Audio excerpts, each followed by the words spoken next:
everyone, welcome to Science Friday. Here's some for E as well. The one on the top here is one of the ways that you can define E. What makes a field more likely to have an unbalanced gender distribution? So this can be like, in the case of this paper, gyrification or brain folds. A neuroscientist started to look at the brain computers, like the math more as an lectures, interconnected I mean, are it's very incredibly negative area.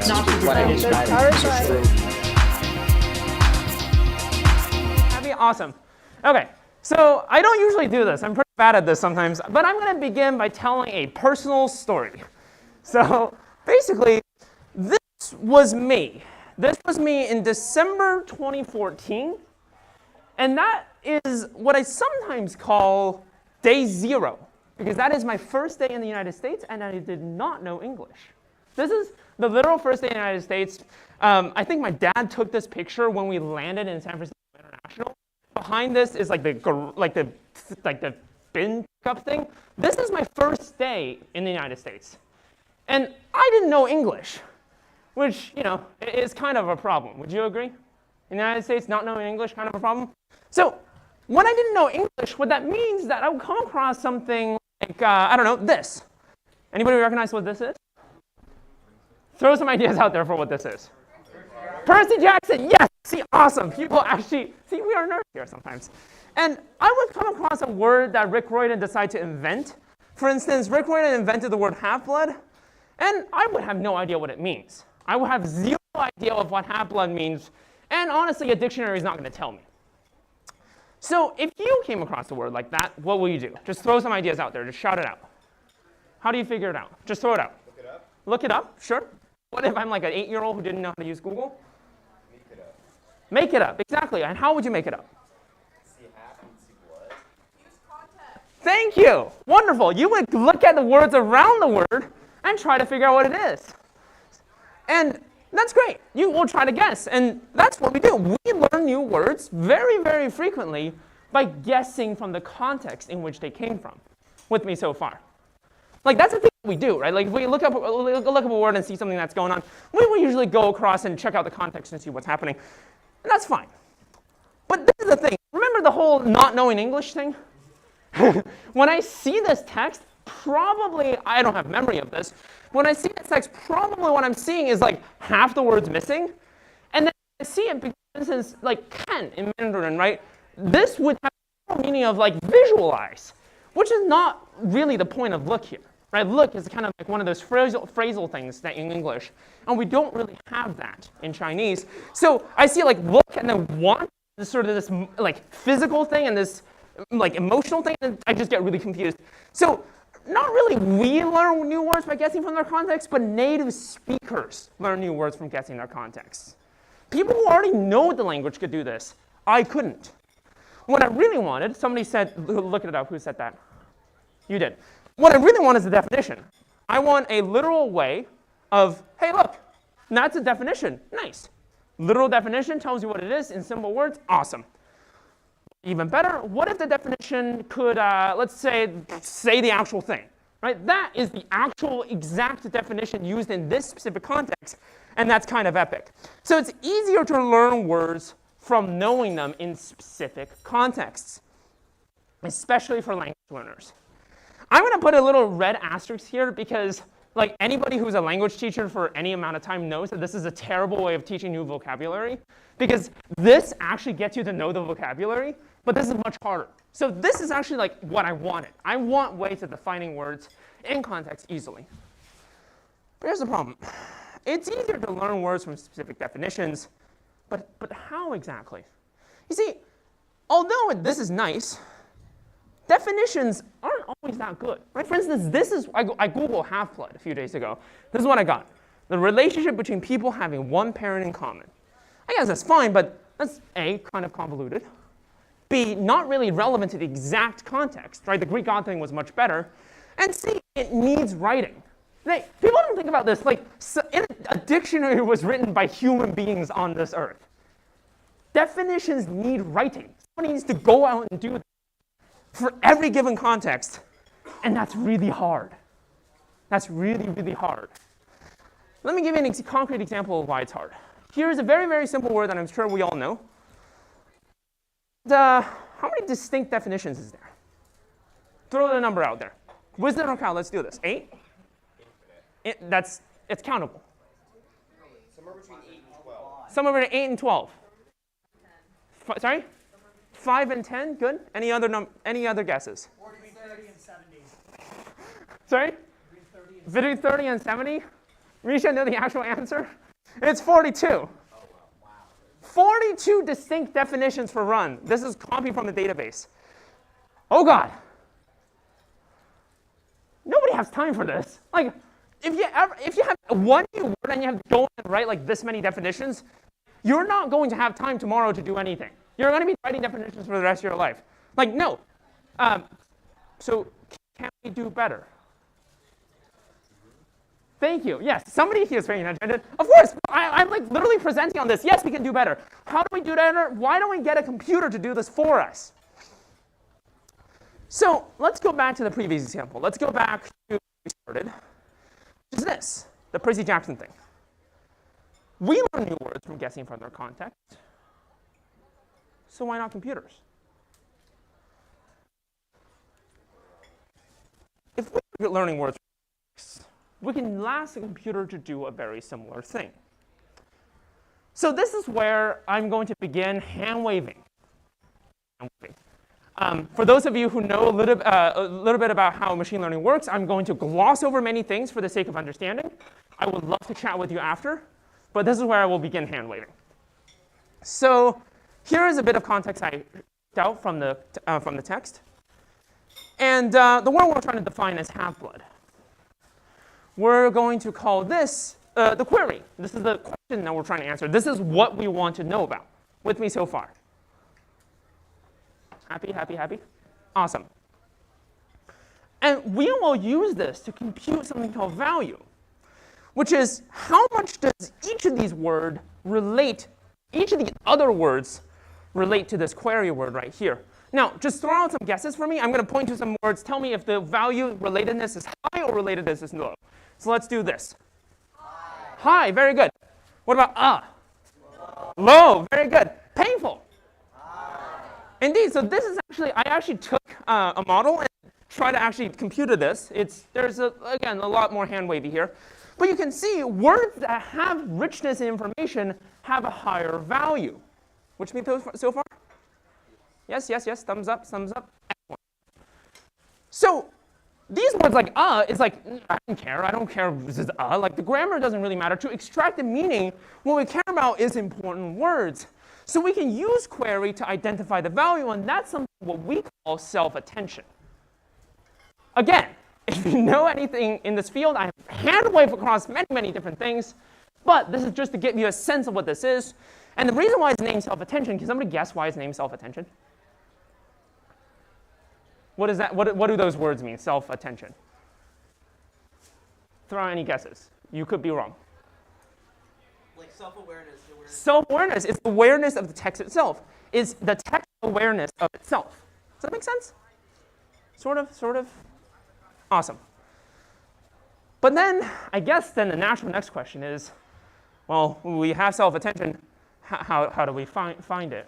Right? Like, this is the important thing. And this is where we want, ideally, a big magic box that computes self-attention for you. Fortunately, again, we have solved this problem. And it's called a transformer. Whoops, picture. Whoops. Nope, there we go. Aha, that's a transformer. A transformer computes and uses the self-attention of the text to do stuff with it. Are you all with me so far? A transformer is a big magic box of self-attention. And so, we can use this transformer thing to compute the self-attention of the text. How do we do it? Well, I want to introduce a component of the transformer called the encoder. What it does is that it takes the text, you put it in, and it will tell you the self-attention values. Now, look, the query is gone. I didn't tell you what query I'm using.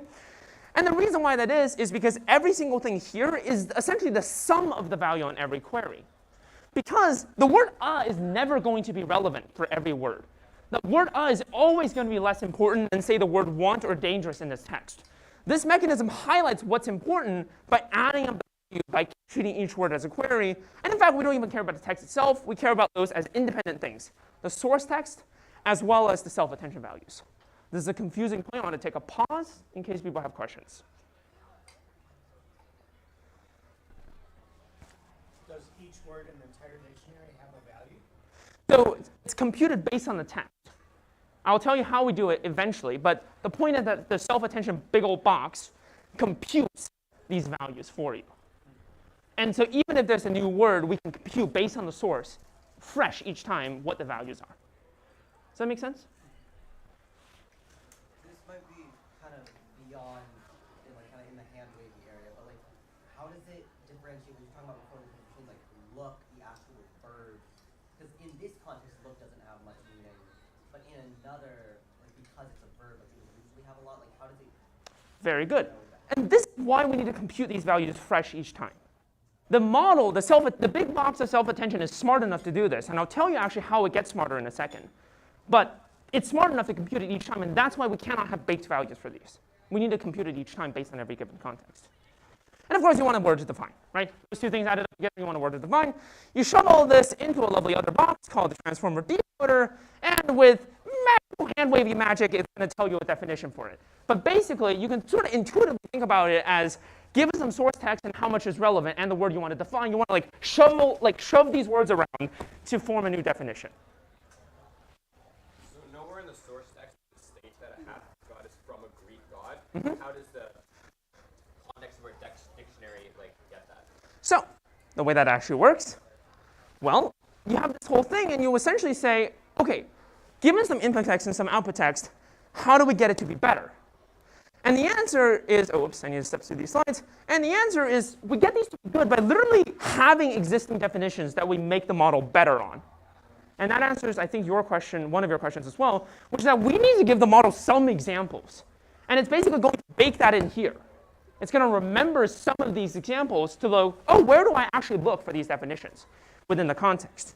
And this basically remembers this very complicated series of rules, which then, given all the information of what words to even look for, it could put together a new definition based on those contexts. With me so far? Thumbs up, happy, happy, happy, awesome. So we use known input and output definitions to make our model better. But wait, hold on. Aren't we trying to generate definitions? The whole point is that we're trying to, we don't have these. How do we even get a starting point? How do we find good definitions based on good context? We need a lot of information to do this. Right? It's not just like you give it one and boom, you're done. You needed many, many, many definitions over and over again to be able to generate these. So how do we start? Well, this is where the story goes to last year. So Zach, who's not here, and I, we were looking on Wikipedia. And we realized something really funny about these Wikipedia articles, which is that apparently it looks like the first sentence sounds real like a definition for the title of the article. Right? Look at this tennis article. Look at this article. Tennis is a racket sport that's played either individually, That defines what tennis is. Do you see that? In fact, this is a property that's in the Wikipedia style guide. The first sentence of an article that's not a list article is a definition whose subject is the title of the article. The subject of the sentence will usually be the title of the article, and it will define what the title of the article is in the first sentence. Does that make sense? And actually, I challenge you to go on Wikipedia to find an article that doesn't do this. That's a noun or a verb, actually. Anything that's not a list article, it does this. Or it gives a reasonable substitute for something that looks like a definition. And you can try to convince yourself. I don't think a while ago I was showing this paper to Brock, and he wasn't super convinced initially. And eventually we just went to random articles. Hi, Brock. We went to random articles, and we just realized that, yeah, this is a fact that holds for most Wikipedia articles. The first sentence defines what the article is. And it's kind of amazing. We see this over and over again. The first sentences of Wikipedia are pretty good definitions. They're pretty good definitions for the title of the article.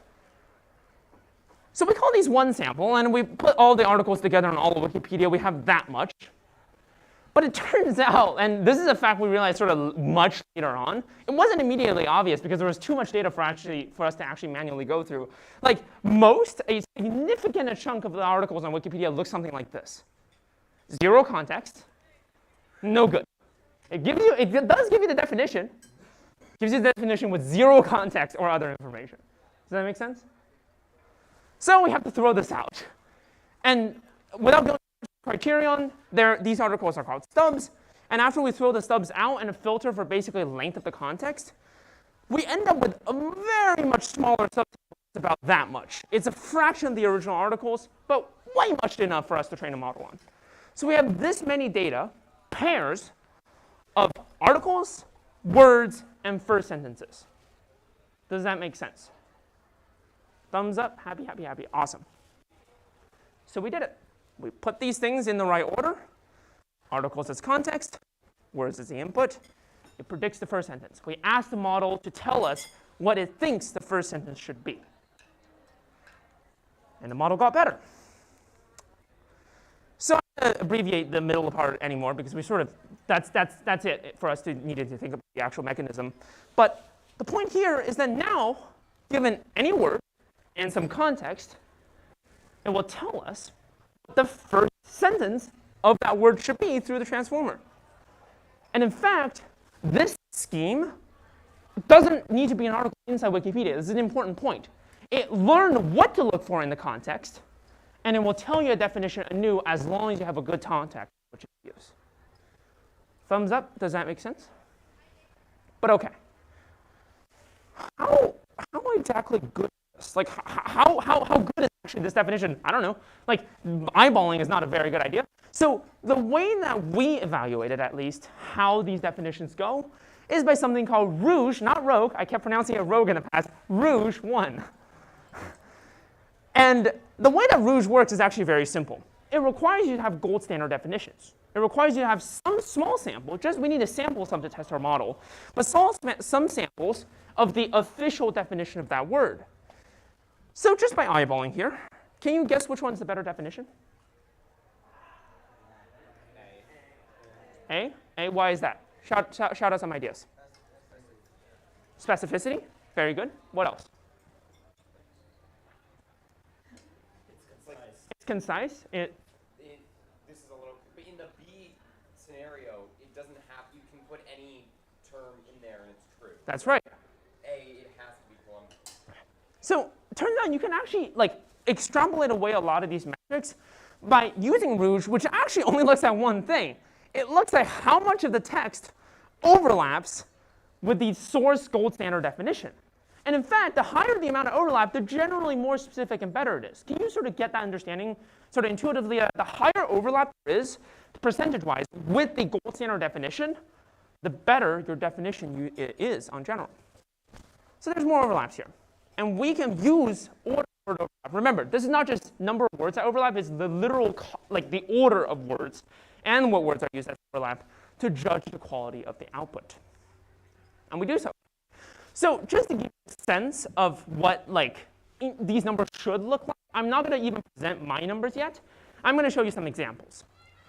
These are 3 models, and we're going to use a summary model, which is a model that takes some text and summarizes it as just a benchmark for quality in a sense that we can sort of see what good values look like. And this right here is the state-of-the-art circa December 2021. So this is like you know GPT-3? That thing where it takes a test and makes a story for you? Sort of familiar-ish with what that is? So a model that actually works very similar to that, the gold standard at the time last year, does about 52% with gold standard. How do we do? Well, on Wikipedia, saying we are trying to generate the explicit thing that is first on Wikipedia, we do about 46%. So you can sort of make an intuitive judgment of what that looks like vis-a-vis these numbers. And more importantly, against the dictionary, we do 27%. Much worse. So it emulates the wiki fine. It makes first sentences fine. Right? You can see that it basically matches up to gold standard in terms of emulating first sentences on Wikipedia. Does that make sense? But against the literal dictionary, which is not Wikipedia, it makes kind of iffy definitions. How iffy? Anybody remember Google Translate in 2010? That's the number, 28.31. So it makes definitions. Why? Well, a few thoughts we have. First, style guide differences. This is a definition written by a person for a dictionary. This is the definition written by Wikipedia. You can see there is obvious non-overlaps But both of these would have worked as fine definitions. With me so far? Neither is exactly worse, but they're different. And so rouge is not a perfect metric. Also, there's a bias for nouns. You can probably guess that there's a huge amount of nouns in Wikipedia, much less verbs, and obviously there's going to be some adjectives. So the bias for nouns is an important thing, but we cannot chop off all the nouns or make it balanced that much, because we'll be chopping off way too many articles for it to work. And in general, it works for all types of words. And also context length differences. I bring up this graph because this is the length of the context that across all the Wikipedia. So this is the length of the articles that we sampled. And even like the bottom side, it requires about 250 words. And that's often a lot of words. Like 250 words is like, you know, we are all sort of familiar, as seniors, we're familiar with 250 words. It's like a non-trivial amount of words. Right? You have to write 250 words to get the model to understand what it is on sort of even this bottom side of what we fed in. So that requires a lot of context to get the model to start talking reasonably. Does that make sense? Are you with me? Awesome. So anyway, it manipulates the WIP and makes iffy definitions, but it's fine. It's a proof of concept. We are able to generate reasonable-ish definitions, especially we're able to generate perfectly fine Wikipedia first sentences through using Wikipedia as a data source for our definitions. So can Wikipedia work to make a dictionary? I guess it can, sort of. Citation needed. Thank you.